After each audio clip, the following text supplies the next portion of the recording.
Now you talk about terror. What about for me? I've been terrorized all my days. All my days.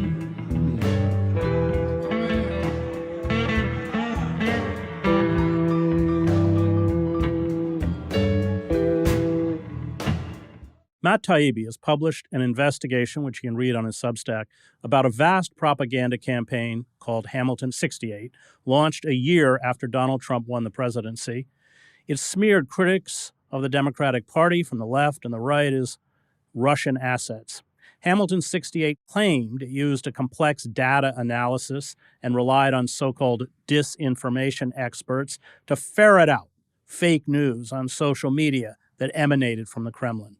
Hamilton 68, a computerized dashboard designed to be used by reporters and academics to, quote-unquote, measure Russian disinformation, was run by Democratic operatives, including John Podesta, Hillary Clinton's campaign chair, and figures from the intelligence agencies such as the CIA, the FBI, and Homeland Security, as well as neoconservatives and establishment Republicans such as Bill Kristol, who do not support Trump and have been warmly embraced by the Democratic Party.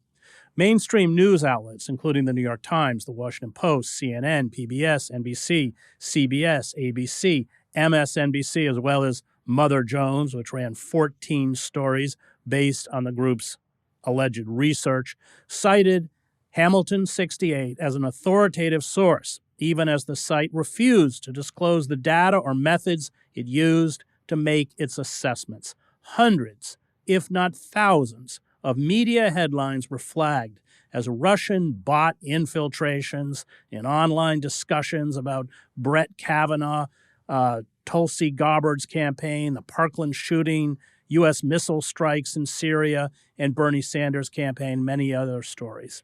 Fact-checking sites such as PolitiFact and Snopes also relied on Hamilton 68.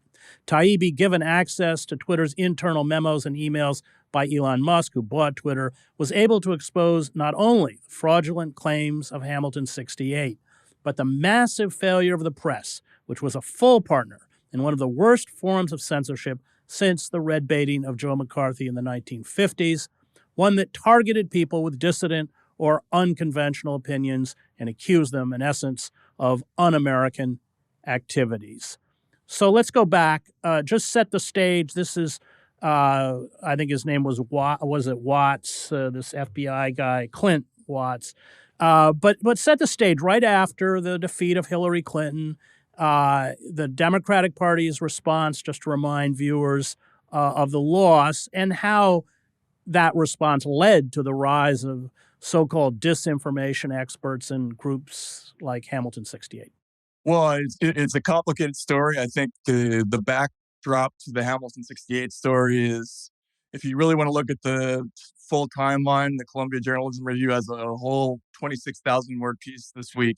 But the shortcut version of this story is that after Trump won the election, Chris, there was immediately a series of stories coming from different directions saying that the election was illegitimate, that Trump had been assisted by Russians, that there was some kind of collusion going on, and that there was disinformation in the news media that had been amplified by Russian accounts, that Trump's own accounts and hashtags and tweets had been amplified by Russian forces. And then formally, in, I believe it was August of 2017, this group Hamilton 68 came out. It's an outgrowth of both the German Marshall Fund and a think tank called the Alliance for Securing Democracy. And it was basically a tool designed to be used by reporters and academics that, quote unquote, tracked Russian disinformation by monitoring accounts that were called linked to Russian influence activities online. Now, they never disclosed what was on this list or what they were actually tracking. And it was only by accident, looking through some Twitter files, emails, that we find this big conversation where internally Twitter is saying, we've got the list, we've reverse engineered it, and they're not Russians. These were mostly ordinary people out of 644 accounts, only 36 of them began in Russia, and most of the rest of them, from what I found, were ordinary people. A lot of them right-leaning, but some of them on the left too. So it was a fraud. It was a big, gigantic media fraud, basically. I think the story here is equal parts disinformation on the part of this think tank, but also, as you alluded to, the enormous media failure, which would be, I'd be interested to hear your thoughts on that. Of those 36, weren't a lot of them from your story RT? It was Russia Today. It was the Russian television station. There were several RT related accounts. There were some Sputnik accounts. There were some Russian embassy accounts. There was the Ministry of Foreign Affairs, if I'm not mistaken. So a lot of these were sort of official Russian accounts. Now, Hamilton eventually transitioned to a more open system that was only tracking Russian official accounts, which is interesting in itself. That's actually more of a real service. But what they did is they piled all these real accounts that had real opinions that maybe a channel like RT or the Russian foreign ministry, they might have an interest that coincided, but these were real people in America and Canada and Great Britain who had these opinions. They either favored Trump or were retweeting hashtags like walk away or fire McMaster. And this group just described that as part of a sort of Russian influence campaign, when in fact it was not that. Just give us, before we go in, you actually reached out to these people, some of these people. I'll let you explain that. But just give us a sense of the scale, because it was massive. It just dominated the press. I mean, we were talking before we went on the air. I think one of the reasons the media organizations are going to ignore it is because what are they going to say? We're sorry for the last 4 years. It's such an egregious failure that it's to admit what they did. It ends up looking like an article from The Onion. Yeah, this would be a difficult thing to retract in a way. Like I wanted to hear what the innocent explanation was, not only from this group, but from all the media companies that ran these stories. So I not only sent queries up, but I kind of threw a fit about it publicly on Twitter and online, basically, sort of daring them or taunting them in an effort to try to get comment out. Because if there was some reason that I wasn't privy to, I really wanted to hear it. And they no commented to me until the story made a big splash on the internet, at which point some of them started to come in. Now, the media people haven't commented yet, but there's no excuse for what happened with them, because you and I both been reporters, Chris. If someone comes to me with a story and says we're tracking Russian, we have a magic box that tracks Right. Russian influence, and they are connected to all these organic political activities. You think about things like hashtag walk away, that's Democrats who are leaving the party.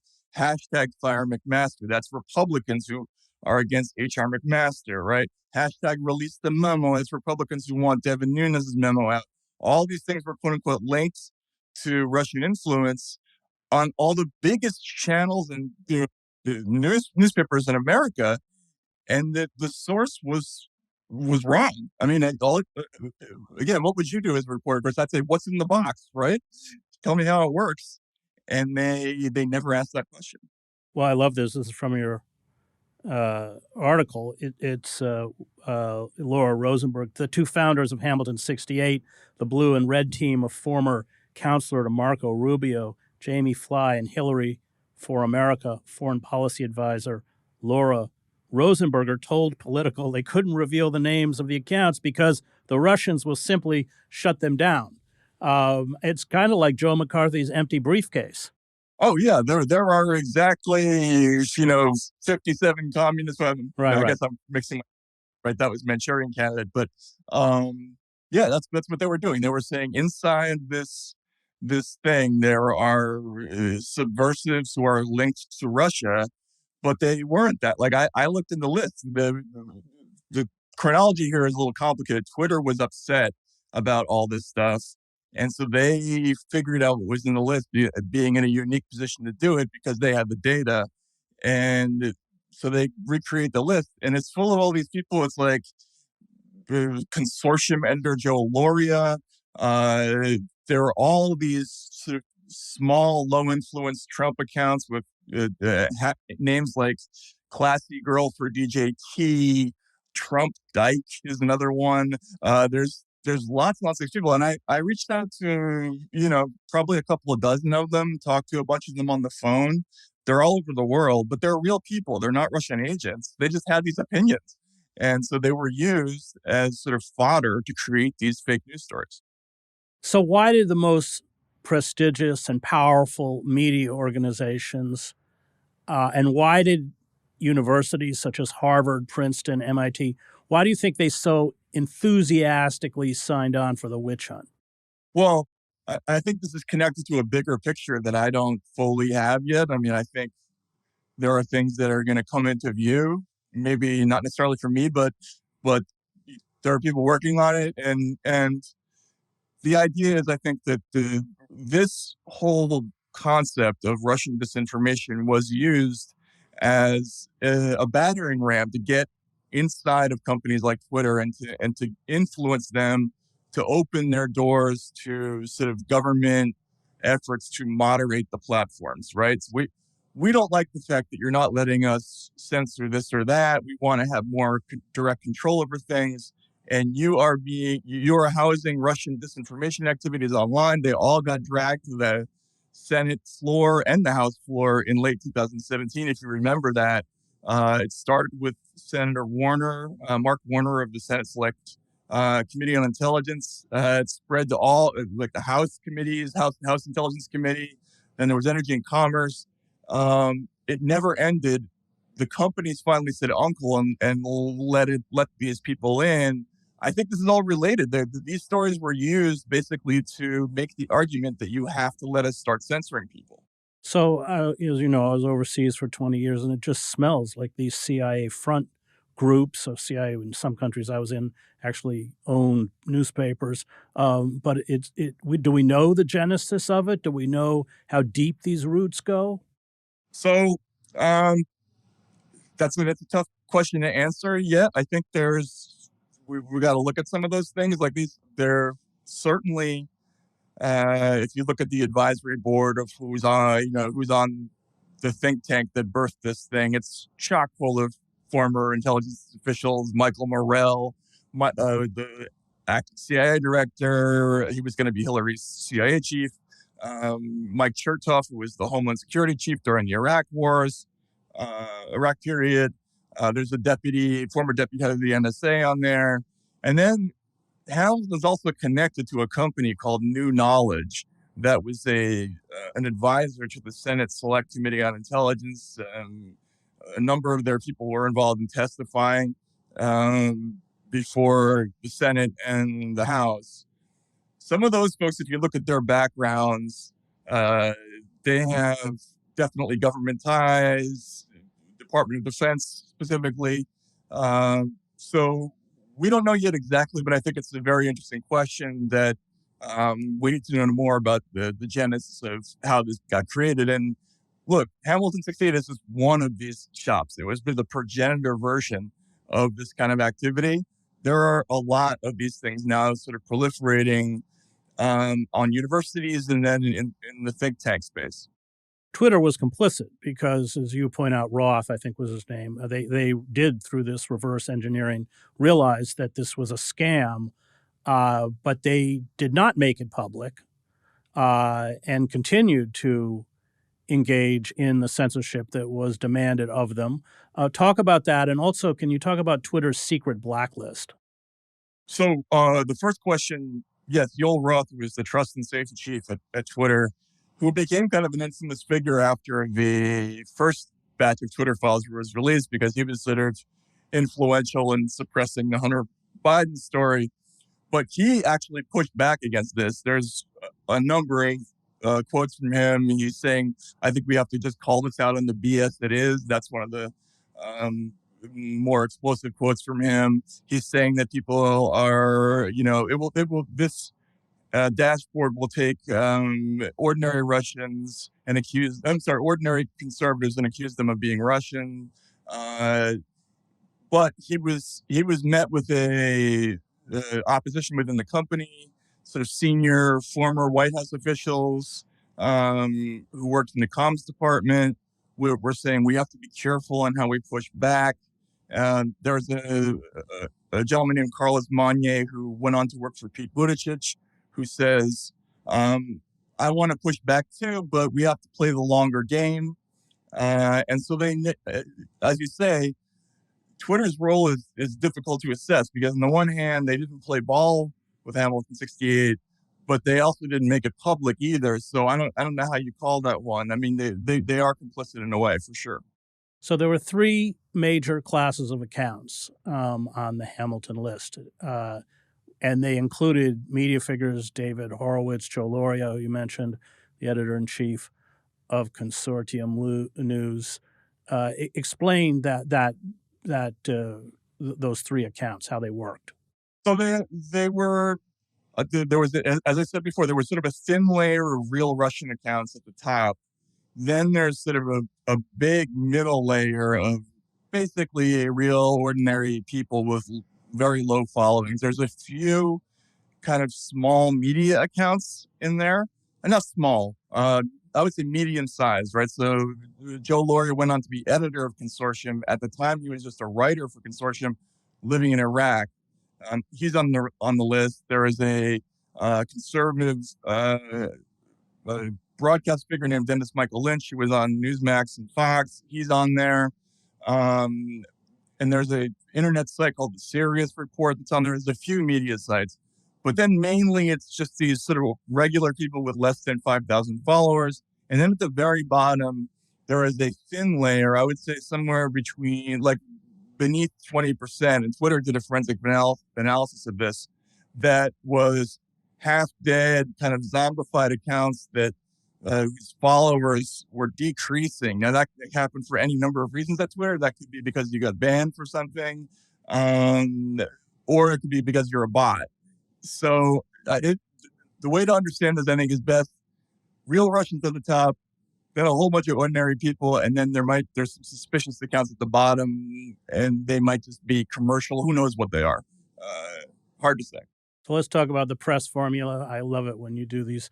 You have a habit of kind of boiling it right down to the essence. You said, here's the formula for how it worked. Defamation became hardwired into the media landscape. Quote, Research Institute makes invented bot claims. Reporters toss said claims at hated targets, like Tulsi Gabbard. Headlines flow. You said the scam needs just three elements. Credential of someone like former FBI agent Watts, the absence of any semblance of fact-checking, and the silence of companies like Twitter. But it was it worked exactly as you pointed out, and with just no incredulity. I mean, they just swallowed it whole.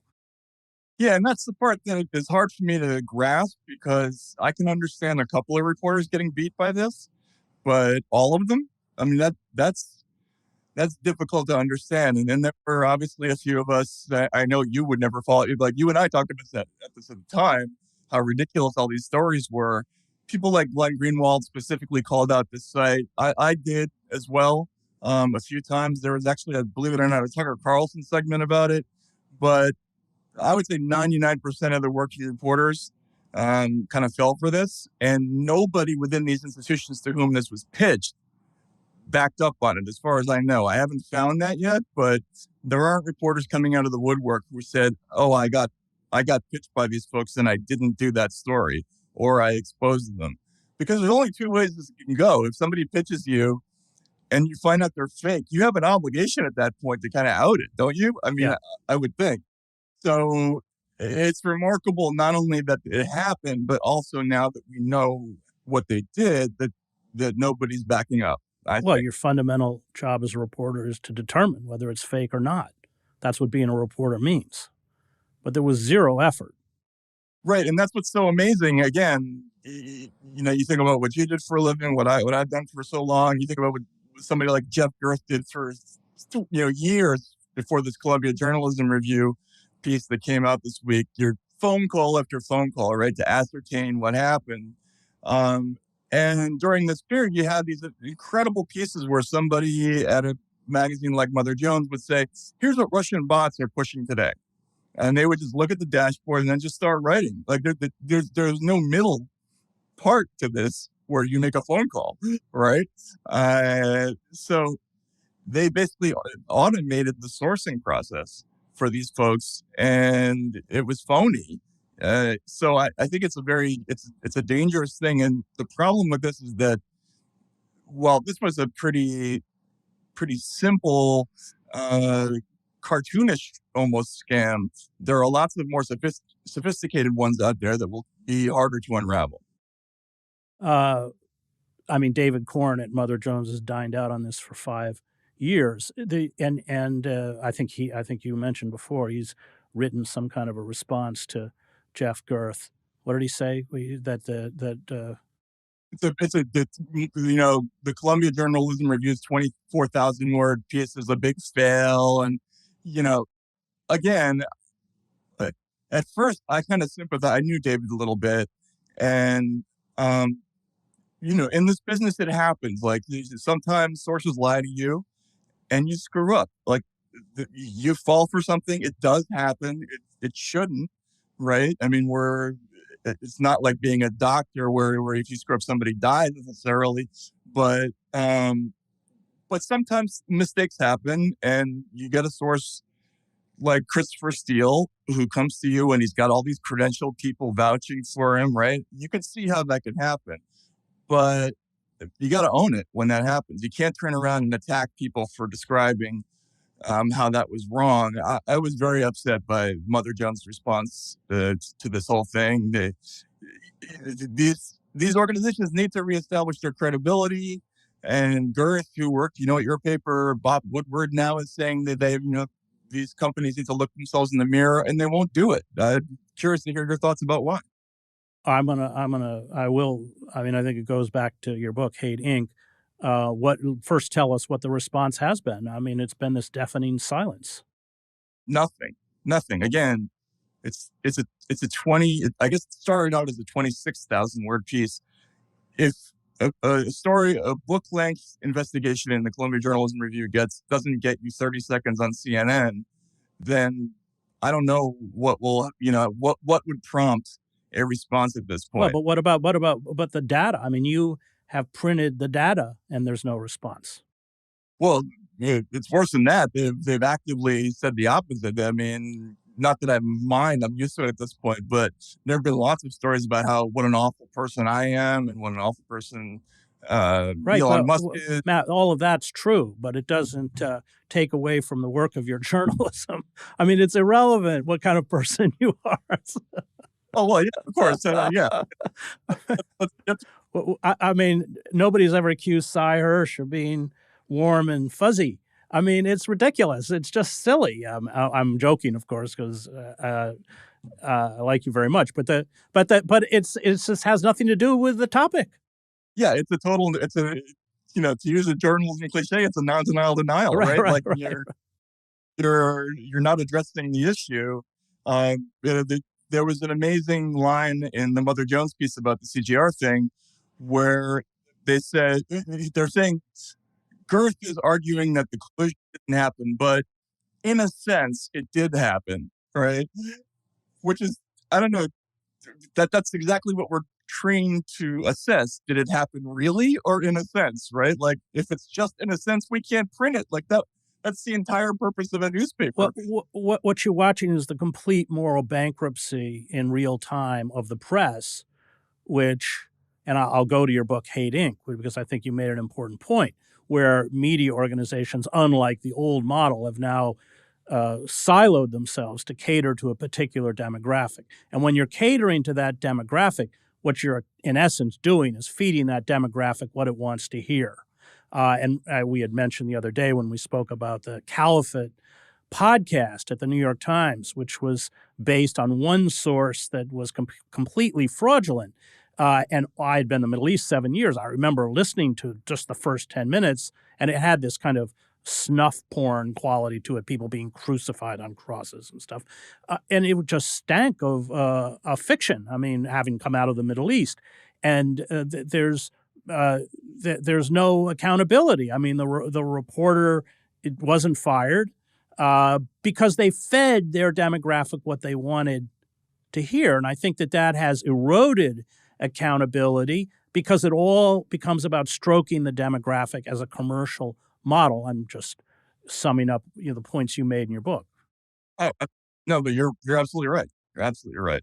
Yeah. It's, yeah, they once upon a time, right? I mean, and not to be all back in the day about it, but if you printed something like Caliphate, if you did a story like that and put your whole weight into it, and it was completely fake, and you did no work to see whether it happened, it was a career-ending thing. It Yeah. could be a career-ending, right? Yeah. And that hung over every reporter's head. That was the defense mechanism of the business.